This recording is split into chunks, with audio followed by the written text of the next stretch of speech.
ప్రతి 2 సంవత్సరాలకోసారి హైదరాబాద్లో ఎన్టీఆర్ స్టేడియంలో హైదరాబాద్ బుక్ ఫేర్ జరుగుతుంది. బహుశా మనం అందరం పోయి ఉండొచ్చు. హైదరాబాద్ బుక్ ఫేర్ జరిగినప్పుడు మనం అక్కడికి వెళ్తే హైదరాబాద్ బుక్ ఫేర్లో దళిత సాహిత్యం పేరు మీద ఒక 15 స్టాల్స్ ఉంటాయి, గిరిజన సాహిత్యం పేరు మీద ఒక 10 స్టాల్స్ ఉంటాయి, ఆదివాసీ సాహిత్యం పేరు మీద ఒక 10 స్టాల్స్ ఉంటాయి. ఇక రకరకాల విప్లవ సాహిత్యము, ఆ సాహిత్యము, తెలుగు సాహిత్యము, అనేక సాహిత్యాల పేరు మీద మినిమం ఒక 10 స్టాల్స్ ఉంటాయి, బుక్ స్టాల్స్. కానీ 60% జనాభా, 136 కులాలు, దాదాపు 2 కోట్ల మంది జనాభా తెలంగాణ రాష్ట్రంలో, భారతదేశంలోనైతే 80 కోట్ల జనాభా. హైదరాబాదు బుక్ ఫేర్లో బీసీ సాహిత్యానికి సంబంధించినటువంటి బుక్ స్టాల్ ఒక్కటి కూడా లేదు. ఇది ఆలోచించాలి, ఎందుకు లేదు? మన దాంట్లో బీసీల సాంస్కృతిక జీవన విధానం మీద కానీ, వృత్తుల మీద కానీ, రిజర్వేషన్ల మీద కానీ, మన చరిత్ర మీద కానీ రాయాల్సినటువంటి కవులు, రచయితలు వాళ్ళు వేరే సాహిత్యం రాస్తారు.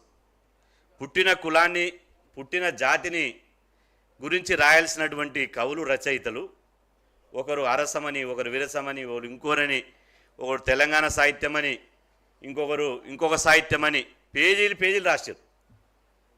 పేపర్లలో చాలామంది రోజు ఆంధ్రజ్యోతి చూసినా, ఈనాడు చూసినా, సాక్షి చూసినా, వెలుగు చూసినా బీసీలు రాసిన ఆర్టికల్స్ చాలా తక్కువ, ఇతరులు రాసినటువంటి ఆర్టికల్స్ రోజు వస్తుంటాయి.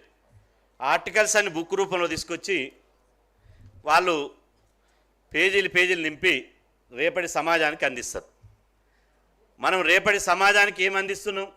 ఒక పూలే, మహాత్మా జ్యోతిబా పూలే గులాంగిరి పుస్తకం రాస్తే కొద్దో గొప్ప అది తప్ప మనం బీసీ సమాజానికి అంబేద్కర్ గారు కుల నిర్మూలన పుస్తకం కానీ చాలా పుస్తకాలు రాసిండు. ఆ సాహిత్యమే తప్ప ఇంకో సాహిత్యం లేదు. మన సాహిత్యం మనకు లేనప్పుడు, మన పుస్తకాలు మనకు లేనప్పుడు మన పిల్లలు ఎక్కడ చూస్తారు?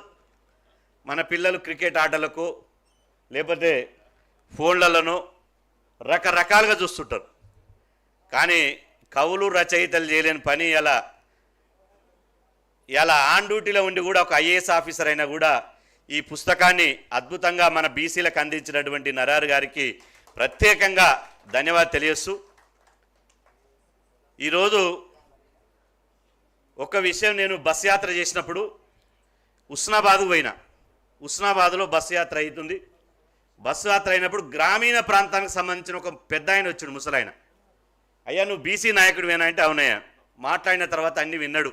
నేను చెప్పిన 60% జనాభా మాది ఉంది, 60% ఉన్నోడు అడుక్కునుడేంది, 60% ఉన్నోడు ఇచ్చుడేంది అని నేను అడిగిన. నా స్పీచ్లో మాట్లాడిన. ఆయన అన్నీ మాట్లాడినవి బాగానే ఉందయ్యా, ఒకటి అడుగుతా అన్నాడు. ఏదన్నా ఇంజనీరింగ్ సీట్ రావాలన్నా, మెడికల్ సీట్ రావాలన్నా ఎక్కువ మార్కులు వస్తే ఆ సీట్లు వస్తాయి, ఎక్కువ మార్కులు ఉంటేనే ఆ సీట్లు వస్తాయి. ఉద్యోగం రావాలంటే ఎక్కువ మార్కులు ఉన్నోనికే ఉద్యోగం వస్తుంది, ఎక్కువ మార్కులు ఉన్నోనికే చదువుకోవడానికి సీట్ వస్తుంది, ఎక్కువ మార్కులు వచ్చినోనికే, హైయెస్ట్ మార్కులు వచ్చినోనికే ఉద్యోగం వస్తుంది. మరి అత్యధిక జనాభా ఉన్నోనికి రాజ్యాధికారం ఎందుకు వస్తలేదని అడిగి, అత్యధిక జనాభా ఉన్నటువంటి 60% మనం, ఎస్సీ, ఎస్టీ, బీసీ, మైనార్టీలు కలుపుకుంటే 90% మనం ఉన్నాం. మరి ఎందుకు 28 మంది ముఖ్యమంత్రులు అయితే ఒక్కరు కూడా బీసీ ముఖ్యమంత్రి ఎందుకు కావడం లేదు? మరి అత్యధిక జనాభా ఉన్న ఆయనకు ఎందుకు రాజకీయ అధికారం చేతులకు రావడం లేదు అని అన్నాడు. అంటే మన బీసీ మీటింగులను, ఇతర కులాల మీటింగులను ఒకసారి మనం పరిశీలిస్తే, మన బీసీ మీటింగులు, కుల సంఘాల మీటింగులు ఎక్కడ పెట్టినా 90% వినతిపత్రాలతో సరిపోతుంది.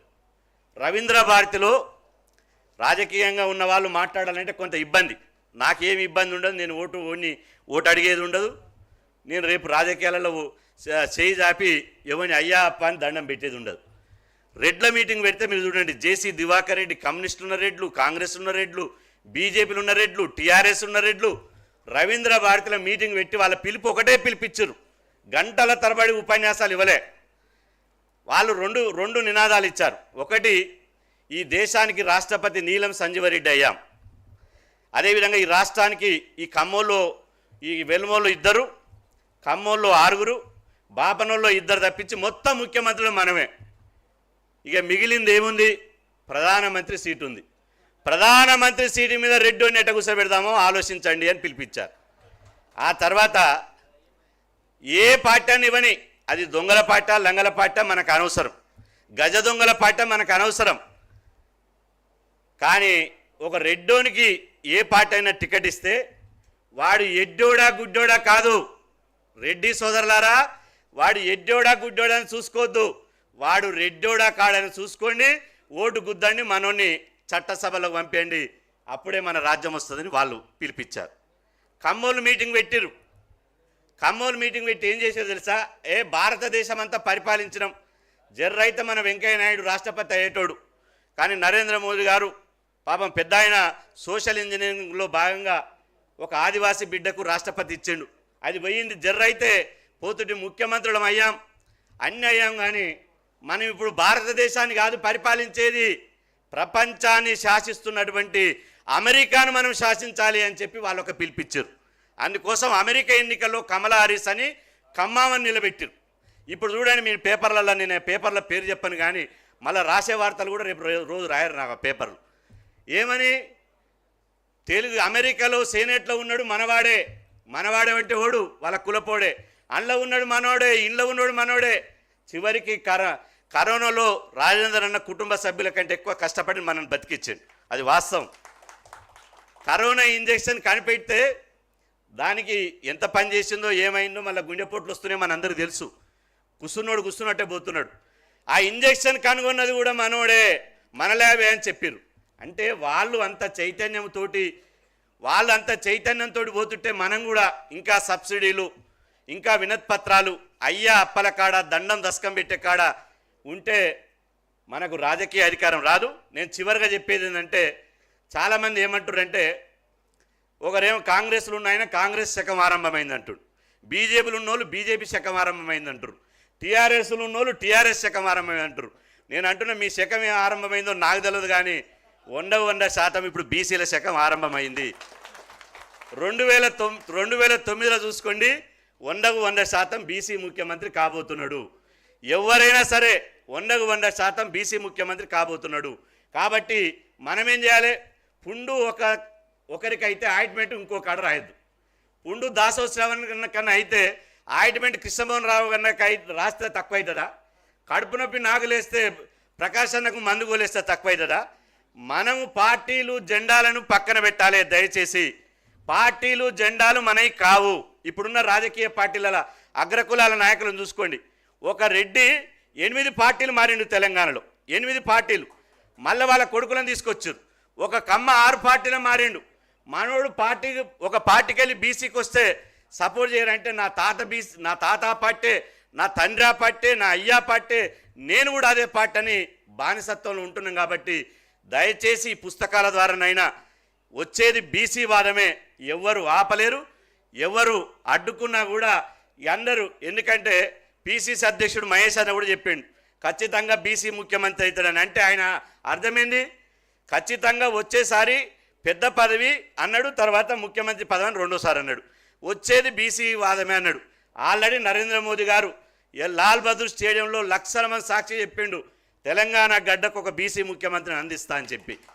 కాబట్టి కాంగ్రెస్ మహేష్ అని ఏం చెప్పిండు? ఇప్పుడున్న రేవంత్ రెడ్డి గారే చివరి ముఖ్యమంత్రి అని చెప్పకనే చెప్పిండు.